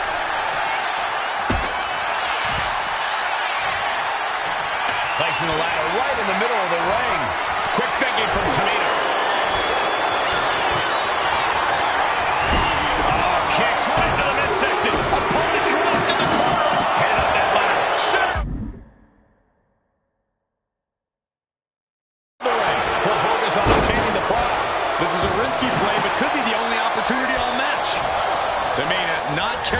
Becky's a fan favorite. The crowd's adulation is meaningless. All that matters is the contract suspended above the ring. Tamina's been showing so much dominance in this match. Is there anyone more intimidating in this group than Tamina? I've said it before. It could be a coming out party for Tamina. This is her time to live up to her family's legacy. If Tamina wins the contract, it guarantees her first title opportunity in over 2 years. More than an opportunity, it pretty much guarantees Tamina will become the next women's champion. The disrespect can be tasted in their mouth. These attacks taking their toll on her a little. My beautiful Carmella looking to push the advantage after that. Carrying in a jeopardizing position here. She's heading to the outside. No threat of count out here. I think she just really felt that one. Carmella showing she can be a brutal competitor on that exchange. The contract that can change lives hanging above the ring. Probably the most profitable opportunity in our sport. 15 out of 17 superstars has successfully cashed in the Money in the Bank contract. A surprise cash-in has only failed once, and the other failed cash-in was alerted to a week in advance. You are almost certain to become the next SmackDown Women's Champion if you grab the contract tonight.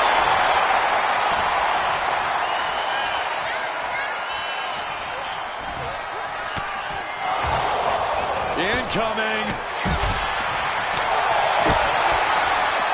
Getting her set up for something in the corner. Sending her up on the top rope.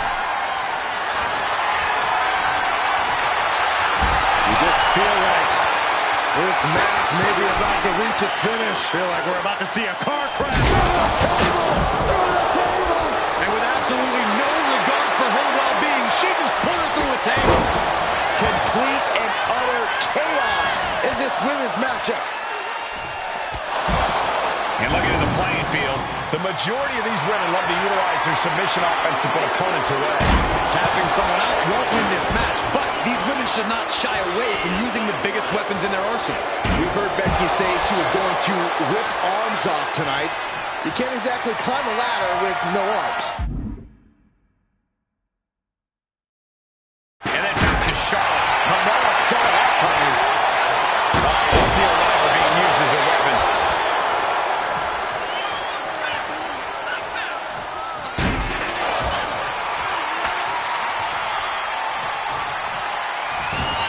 Riding out of danger there. She's looking winded now. Oh, look at Becky. Down she goes. There it is! Disarm her! Disarm her! The disarmer is in. Only had a moment to escape and capitalize. Money in the Bank briefcase still hanging high. This is what it's all about. The opportunity of a lifetime. What are you willing to do?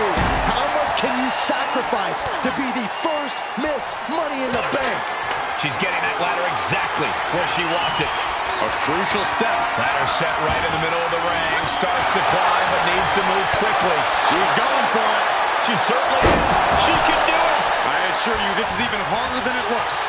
Trying not to fool around too much here. Is this the right time? Is this the career-making moment? Charlotte's at the top with the briefcase. Will she rise back to her throne? This has got to be it. Victory is inevitable. No safe haven in this match. These ladders can be your best friend or your worst enemy. There's no allies in this match. It's everyone for herself. There is no room for friends when history's being made. Not when you can go down in the record books as the first Miss Money in the Bank. Drop kick from behind. Ouch. And Charlotte was put in check there. This deep into a ladder match, the last thing you want is to start breaking down. Gonna leave a mark. Byron, we got the ladder. Center of the ring. This is where you need to be.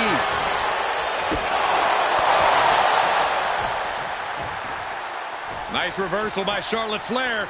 What you just saw is why we say Charlotte is genetically superior. Yeah, undeniable athleticism from the Queen. Can it pave her way to the top of the ladder? We might need to consider relocating soon. Yeah, this fight's getting closer and closer to our table. Now it's Lynch. Saw it coming. It covers it. Look at this. She's going for her destiny, guys.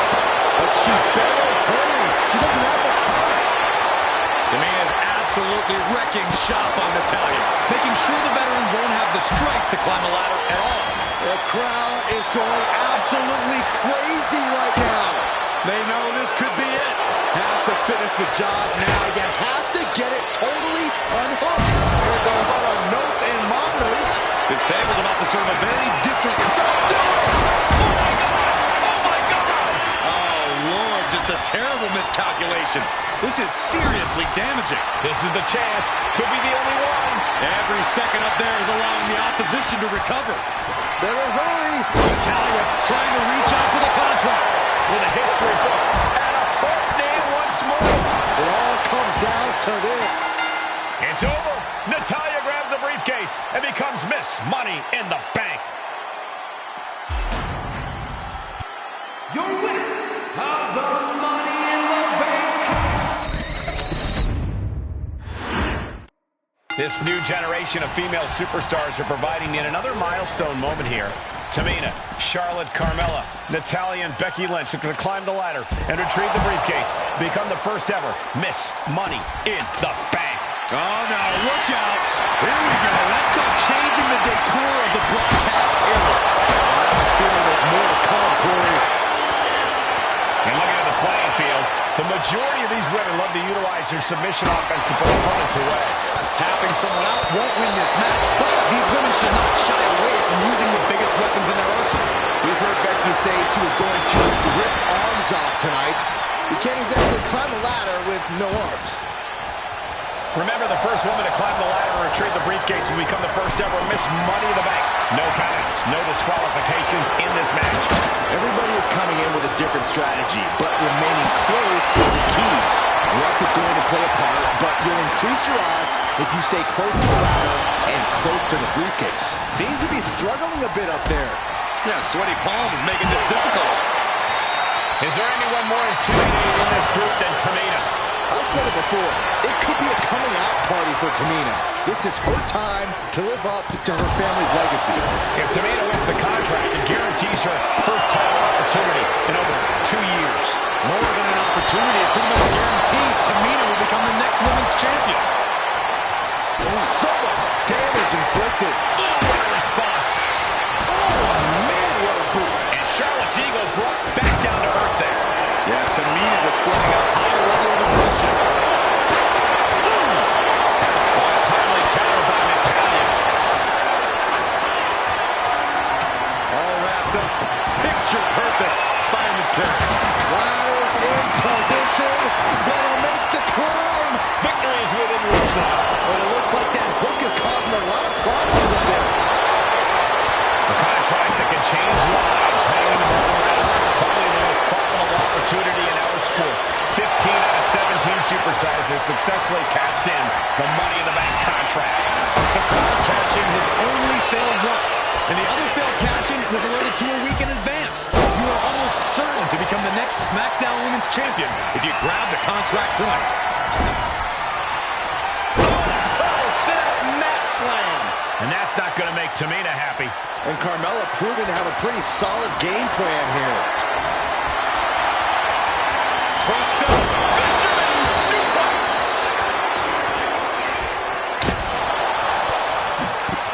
Up the ladder now. Let's see if this is right for the picking. The prize is in sight, but is it in reach? Looks like scaling the ladder was the easy part of the job. Unhooking the prize is the big challenge. Tamina not caring that Becky's a fan favorite. The crowd's adulation is meaningless. All that matters is... What you just saw is why we say Charlotte is genetically superior. Yeah, undeniable athleticism from the Queen. Can it pave her way to the top of the ladder? Snapmare. No safe haven in this match. These ladders can be your best friend or your worst enemy. There's no allies in this match. It's everyone for herself. There's no room for friends on the apron.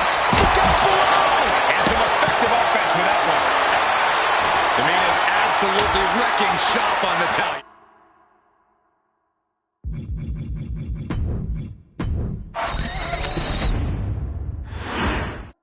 This new generation of female superstars are providing yet another milestone moment here. Tamina, Charlotte, Carmella, Natalya, and Becky Lynch are going to climb the ladder and retrieve the briefcase to become the first ever Miss Money in the Bank. No safe haven in this match. These ladders can be your best friend or your worst enemy. There's no allies in this match. It's everyone for herself.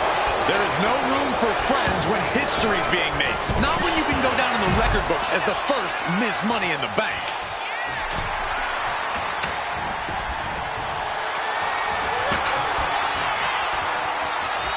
Beautiful double drop kick. Make Ricky and Robert proud. And now more. Alliances in this situation don't last long. Let's see how quickly this devolves. She's ready to take this match to the outside. Big time clothesline. Good grief. Such a dangerous setting for all these superstars. Ladders are everywhere. Each competitor is only limited by their imagination. Your head has to be on a constant swivel. Ladders will be used as weapons. Anything can happen to get that briefcase. Is there anyone more intimidating in this group than Tamina? I've said it before. It could be a coming out party for Tamina. This is her time to live up to her family's legacy. If Tamina wins the contract, it guarantees her first title opportunity in over 2 years. More than an opportunity, it pretty much guarantees Tamina will become the next women's champion. Why are they coming over here? Lots of space and concrete, that's why. You have to imagine the disdain it takes to repeatedly stop someone like that. Tamina not caring that Becky's a fan favorite. The crowd's adulation is meaningless. All that matters is the contract suspended above the ring. Tamina's been showing so much dominance in this match. A contract that can change lives hanging above the ring. Probably the most profitable opportunity in our sport. 15 out of 17 superstars have successfully cashed in the Money in the Bank contract. A surprise cash-in has only failed once, and the other failed cash-in was awarded to a week in advance. You are almost certain to become the next SmackDown Women's Champion if you grab the contract tonight. That intimidation factor. Watch it! Diving hammer strike. Well, Carmella is certainly being tested now. And Becky did more than just raise the bar there. That can make an opening for her. Fallaway slam into a kippa. The damage is starting to affect her. And looking at the playing field, the majority of these women love to utilize their submission offense to put opponents away. Tapping someone out won't win this match, but these women should not shy away from using the biggest weapons in their arsenal. We've heard Becky say she was going to rip arms off tonight. You can't exactly climb a ladder with no arms. She's starting to feel the effects of that offense. Yeah, Becky's trademark brashness continues to serve her well in this one. Queen changes the direction of that one. And Flair gets that turned back on. Oh no, a reverse DDT. Here's the pump handle. Suplex. Launched. 3 second-generation superstars competing in this match. Carmella, Charlotte, and Tamina. And it's up, of course, a third-generation superstar. Women bred for these kind of moments. Any of these women will add a significant chapter to her legacy if she can become the first Miss Money in the Bank. Oh, that can rock you.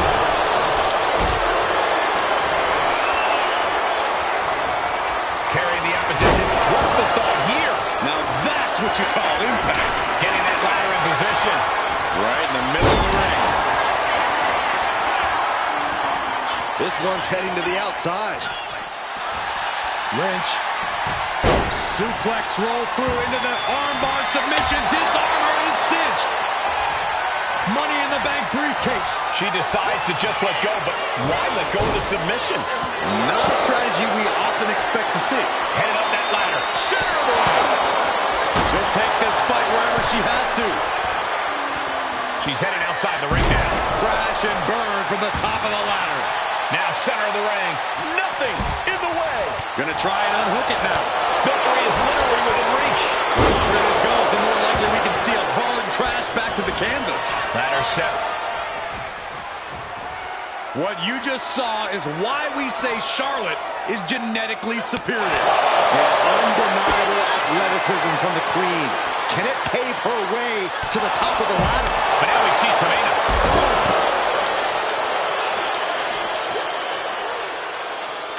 Look at this.